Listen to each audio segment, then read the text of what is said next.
আমরা সরকারের কাছে আবেদন জানাবো যাতে তাদের পুনর্বাসনের দায়িত্ব এই সরকারকে করতে হবে, এটা আমাদের দায়িত্ব। আপনারা জানেন যে আজকের এই অনুষ্ঠানের আজকের এই আয়োজনের মূল উদ্দেশ্য হচ্ছে আমরা গণ অভ্যুত্থানের প্রায় ১.৫ বছর পরে হলেও আমরা একটি সুখবর পেয়েছি যে আমাদের প্রবাসের আমাদের ২৪ জন ভাই তাদেরকে মুক্তি দেওয়ার ব্যবস্থা করা হয়েছে এবং তারা খুব শীঘ্রই দেশে ফিরবেন। আমরা প্রথমেই আমাদের এই ভাইগুলোর পরিবারের প্রতি আমরা দুঃখ প্রকাশ করছি, যেটা আমাদেরই ব্যর্থতা যে গণ অভ্যুত্থানের এতগুলা দিন আমাদেরকে পার করতে হয়েছে ওনাদের মুক্তির জন্য। এটা আমাদের উচিত ছিল, আমাদের এই জাতির সকলেরই দায়িত্ব ছিল, সরকারেরও উচিত ছিল আরো আগে আমাদের প্রবাসে যারা গণ অভ্যুত্থানে অংশগ্রহণের কারণে জেলে যেতে হয়েছিল তাদের মুক্তির ব্যবস্থা করা। এর আগে ১৮৮ জনকে আমরা ছাড়াতে পেরেছিলাম, কিন্তু বাকি ২৫ জন রয়ে গেছিল। সেই ২৫ জনের জন্য তাদের পরিবাররা এতগুলা দিন অনেক কষ্টের সহিত তারা তাদের দিন যাপন করতে হয়েছে। বিভিন্ন সরকারি দপ্তরে, বিভিন্ন রাজনৈতিক অফিসে তারা গিয়েছেন। আমরা যখন জুলাই পদযাত্রায় চট্টগ্রাম গিয়েছি তখন এক আপা অনেক রাত ধরে যেখানে আমাদের হোটেল ছিল সেখানে এসে অপেক্ষা করেছিলেন, অনেক অনুরোধ করেছিলেন।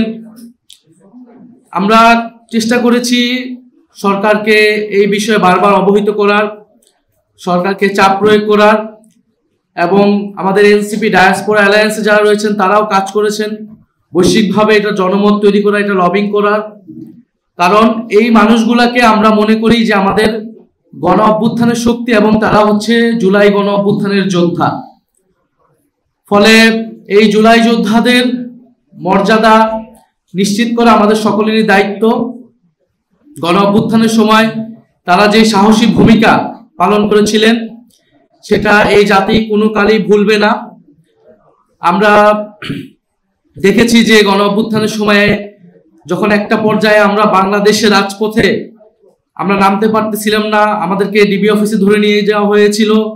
সেই সময় কিন্তু বৈশ্বিকভাবে এই ফ্যাসিস্ট শেখ হাসিনা সরকারের বিরুদ্ধে একটা জনমত তৈরি করেছিল প্রবাসে থাকা আমাদের ছাত্র, শ্রমিক এবং অন্যান্য পেশাজীবীর মানুষেরা। পৃথিবীর প্রায় প্রতিটা দেশে যেখানে বাংলাদেশিরা রয়েছে তারা প্রত্যেকে কথা বলেছে, প্রত্যেকে সেখানে রাজপথে নেমেছে, কর্তৃপক্ষের কাছে জানিয়েছে এবং অনলাইনে তারা ক্যাম্পেইন করেছে। এবং মধ্যপ্রাচ্যের দেশগুলোতে তারা রাজপথে নেমেছে, কিন্তু সে দেশের আইনে এটা আইন বহির্ভূত কাজ হয়, তাদেরকে গ্রেফতার হতে হয়েছে। এবং তারা কিন্তু জানতেন যে তারা যদি এই প্রোটেস্টটা করে, এই প্রতিবাদ জানায়, তাদেরকে গ্রেফতার হতে হবে সেই দেশের আইন অনুযায়ী।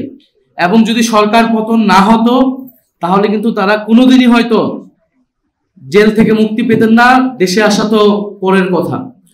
ফলে এরকম নিশ্চিত ঝুঁকি জেনেও তারা কিন্তু রাজপথে নেমেছিলেন। আমাদের কারো সাথে তাদের যোগাযোগ ছিল না, তারা নিজেদের বিবেকের জায়গা থেকে, দেশপ্রেমের জায়গা থেকে রাজপথে নেমেছিলেন ছাত্রদের পক্ষে।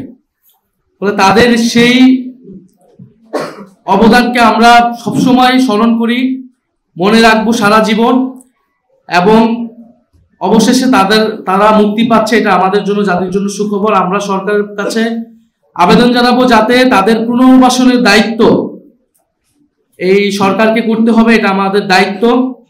এনসিপি তো সবসময় থাকবে তাদের পাশে, কিন্তু এটা সরকারের জায়গা থেকে তারা জুলাই যোদ্ধা, তাদের পুনর্বাসন এবং দেশে একটা মর্যাদাপূর্ণ কর্মসংস্থান এবং পরিবারের দায়িত্ব, রাজনৈতিক নিরাপত্তা, এই সকল কিছু নিশ্চিত করে যেতে হবে এই সরকারকে।